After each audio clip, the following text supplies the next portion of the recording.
एक सवाल जो पूरी दुनिया के दिमाग में कौंध रहा है, क्या अमेरिका ईरान के ऊपर हमला करने वाला है? क्या जैसे वेनेजुएला के राष्ट्रपति को ट्रंप ने रातों रात घर से उठा लिया था, कुछ वैसा ही वो खामनेई के साथ भी करने वाला है? इस पूरे प्रकरण के अंदर क्या भारत का क्या रोल है?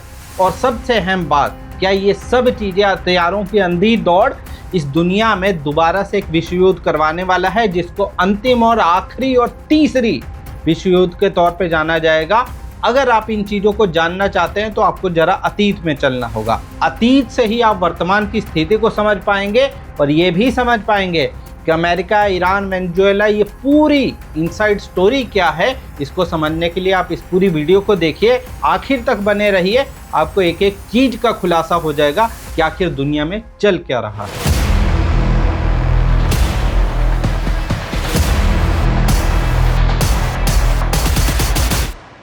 तो किस्सा कहानी यह है कि अगर आप जानना चाहते हैं कि ईरान और अमेरिका का क्या फड्डा है, ये दोनों आपस में क्यों संघर्ष की पराकाष्ठा पर पहुंचे हुए हैं, और आज से नहीं 80 के दशक से ये 2026 है, अभी तक दोनों संघर्ष में लगे हुए हैं। एक तरफ अमेरिका जो सुपर शक्ति होने का फायदा उठा रहा है, दूसरी तरफ ईरान इतने सैंक्शन के बावजूद भी आज भी उसके सामने खड़ा है। और सबसे अहम सवाल जो आपके दिमाग में है, मेरे दिमाग में है, पूरी दुनिया के दिमाग में है, क्या अमेरिका यहां पर वेनेजुएला की तरह खेल कर पाएगा? ये सबसे बड़ा सवाल है। इस सवाल का सीधा और सिंपल जवाब जानना हो तो आपको ईरान की अतीत पर नहीं बल्कि वेनेजुएला की तरफ जाना होगा। उस वेनेजुएला की तरफ जाना होगा जिससे अमेरिका कहता है कि वो हमारे लिए बैकयार्ड है। जिस लैटिन अमेरिका को अमेरिका सोचता है कि हम वर्ल्ड पावर हैं तो हम कुछ भी करेंगे, हम यहाँ डंपिंग यार्ड बना दें, हम हथियारों की बिक्री करें, इनके पूरे कोस्टल लाइन को हम हथिया लें, इनके तेल के जखीरों को हथिया लें, इस टाइप की वो मानसिकता के साथ रहता है। उसे लगता है कि जब वो पूरी दुनिया को अपना गुलाम बना सकता है, अरबों में अपने मिलिट्री बेस बना सकता है, तो आखिर हिम्मत कैसे हुई लैटिन अमेरिका, दक्षिण अमेरिका की कि वहाँ के कुछ कंट्री मुझे आईना दिखा रहे हैं, मुझे आंखें दिखा रहे हैं। जो हमारे यहाँ पर कहा जाता है कि फलाने को लाल आंख दिखाई गई है, वो कुछ ट्रंप को ज्यादा लग गया कि आखिर मुझे वेनेजुएला ने लाल आंख कैसे दिखा दी। बस फिर क्या था, वेनेजुएला पर हमला, रातों रात उसके राष्ट्रपति को उठा लिया गया। अब उसके बाद कहानी ये हुई कि वहां का किस्सा समाप्त हुआ और ईरान में किस्सा शुरू हो गया। लोगों को लगा कि जैसे वहां के राष्ट्रपति निकोलस मादुरो को उठा लिया गया था, कुछ वैसा ही वो खामनेई के साथ भी करेंगे। भारत के अंदर एक तबका है जो अपने आप को राइट विंग कहता है, सत्ता समर्थक कहता है, वो बहुत खुश है कि खामनेई पर भी बम बरसाओ, खामनेई को भी उठा के ले जाओ, उसको भी बेड में से ले जाओ, इस टाइप की बातें कर रहा है।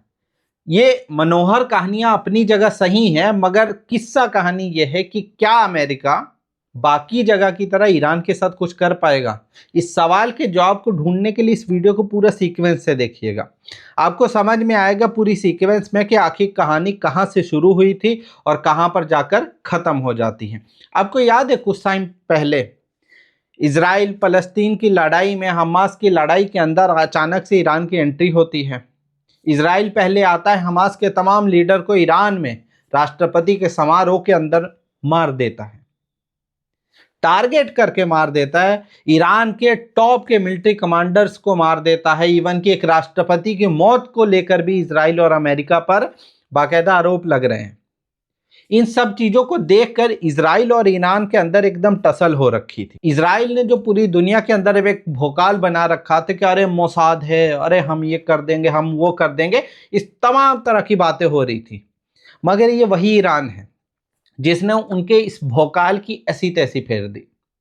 जिस आयरन डोम के सहारे इजराइल दुनिया में डंका बजा रहा था कि हमारा आयरन डोम देखिए, हम सब कुछ कर देंगे, हमसे कोई नहीं जीत सकता, हमारा डिफेंस सिस्टम सबसे मजबूत है, उस डिफेंस सिस्टम की ऐसी तैसी ईरान ने कुछ दिनों के अंदर पीट दी। जिस आयरन डोम के सहारे वो दुनिया को बेचता था कि देखिए हमारे सिस्टम को ले लीजिए, इवन भारत को भी कहता था कि आप हमारा सिस्टम ले लीजिए, इससे मजबूत डिफेंस सिस्टम कुछ नहीं है, उस डिफेंस सिस्टम की इतना गोला बारूद फेंका ईरान ने कि सब तहस नहस हो गया। आयरन डोम के मतलब एकदम कहाँ उसका क्या हुआ समझ में नहीं आया। वो एक फिल्म का कहा डायलॉग है ना जिसमें बाकायदा मनोज वाजपेयी आते हैं जीप पर बैठे हुए, कहते हैं कि इतना बम बरसाएंगे कि सब तरफ धुआं धुआं हो जाएगा। कुछ ईरान ने वैसे ही इजराइल के साथ किया था।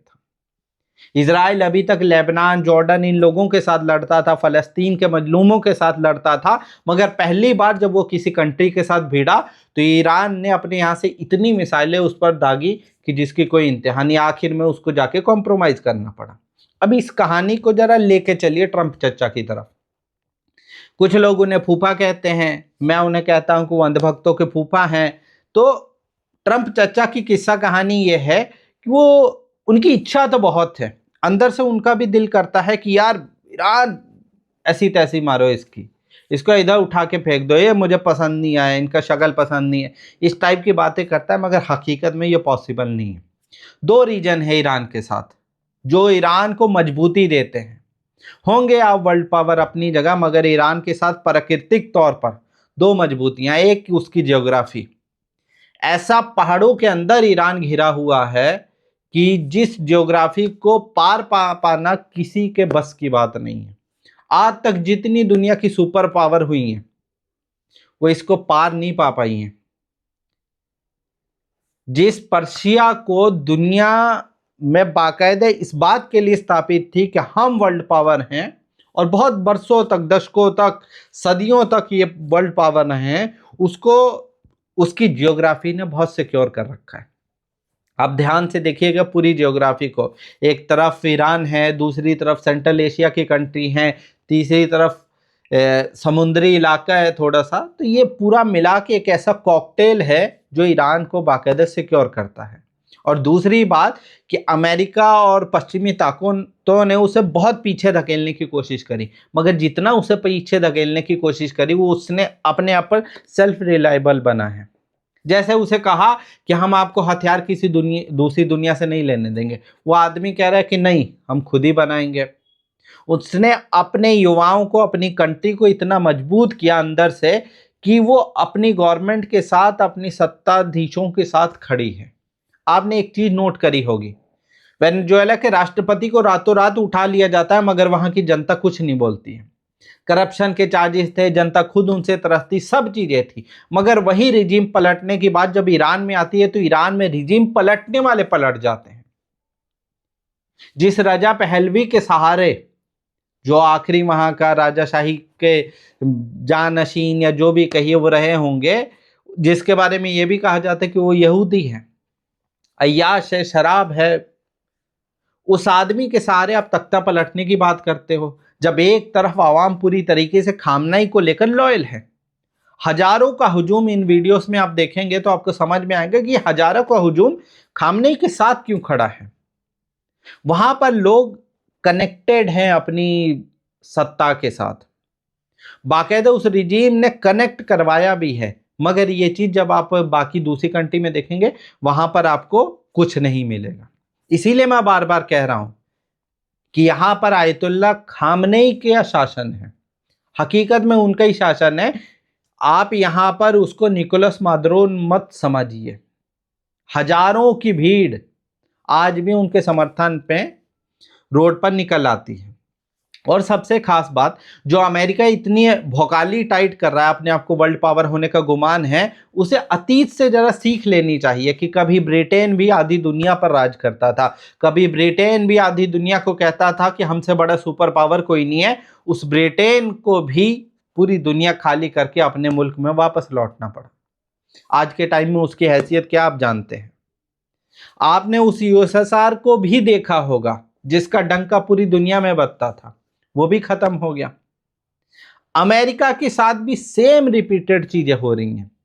आपकी इकोनॉमी बर्बाद हो रखी है, आप उसको एक होता है ना अलग से पैकिंग करके दुनिया के सामने दे, अरे अरे सब कुछ सही है, सब कुछ चंगा है, मगर हकीकत में है नहीं।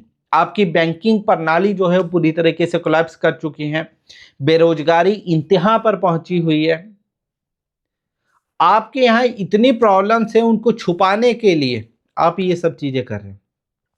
जो इजराइल कहता है कि हमने हमास को ये कर दिया, हमने ईरान को ये कर दिया, लेबनान को ये कर दिया, सीरिया के साथ ये कर दिया, उस इजराइल के अंदर खुद वहां के नेतन्याहू के खिलाफ वहां की जनता सड़कों पर उतरती है। कुछ ऐसा ही मामला इधर भी है। ट्रंप को लोगों ने जिस वजह से वोट दिया था, अगर आप उसको छोड़कर दोबारा से खाना जंगी में दोबारा से जंग की तरफ धकेलोगे तो अमेरिका की जो इकॉनमी पहले से ही एकदम बंटाधार हो रखा है, आप उसको और बर्बाद कर लेंगे। आपको क्या लगता है कि ये तेल और हथियारों का खेल कितने दिन तक चलेगा? एक टाइम आएगा जब दुनिया के तमाम देश आपके खिलाफ खड़े हो जाएंगे, आंखें दिखाएंगे या आप वो अपने आप को न्यूट्रल करेंगे। अमेरिका की बदमाशी तो नहीं चलेगी। अभी टैरिफ वाली जो बदमाशी करी है, आपको पलटवार किया है। आप चाइना को दबा देना चाहते थे, मगर चाइना ने कहा नहीं, हम नहीं दबेंगे।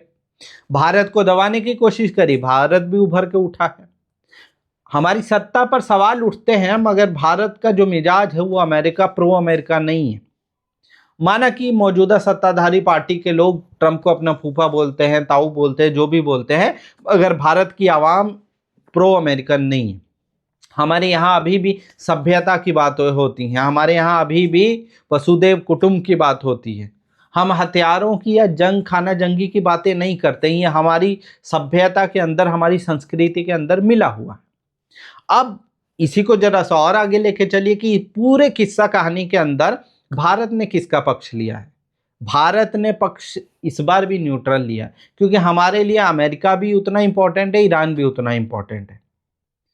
हम हर चीज में कहते हैं, हम लोग को तो अहिंसा के तौर पे जाना जाता है ना, हम विश्व शांति की बात करते हैं, तो हम लोगों ने अब की बार भी कहा है कि नहीं, इसमें होना चाहिए। दूसरी बात, भारत के विदेश मंत्रालय ने ईरान में रहने वाले अपने तमाम नागरिकों को एक एडवाइजरी भी जारी कर दी है कि आप वहां से जल्द निकलिए, एनी हाउ निकलिए, क्योंकि वॉर कब एक्सीलेट हो जाएगी, कब ज्यादा वर्स्ट कंडीशन हो जाएंगी, इस पर आपको कोई पता नहीं है। तो ये जो सारी किस्सा कहानी है, ये किस्सा कहानी उसी के तरफ है। अब आप मुझसे पूछेंगे कितनी आपने रामायण सुना दी है, अब इसका निष्कर्ष क्या है? निष्कर्ष यह है कि अमेरिका को लगता है कि हम वर्ल्ड पावर हैं, हम दुनिया के ठेकेदार हैं, हम मतलब डंडा लेके बैठे हैं, वो उस आदमी की तरह है कि जो चाहे कर ले। सोचिए, जो अमेरिका कहता है कि हमने विश्व शांति के लिए मिडल ईस्ट पर हमला किया था, जो अमेरिका कहता है कि हम विश्व शांति के लिए इराक पर हमला किया था, वो अमेरिका रातों रात वेनेजुएला के राष्ट्रपति को उठा लाता है और दुनिया खामोश है।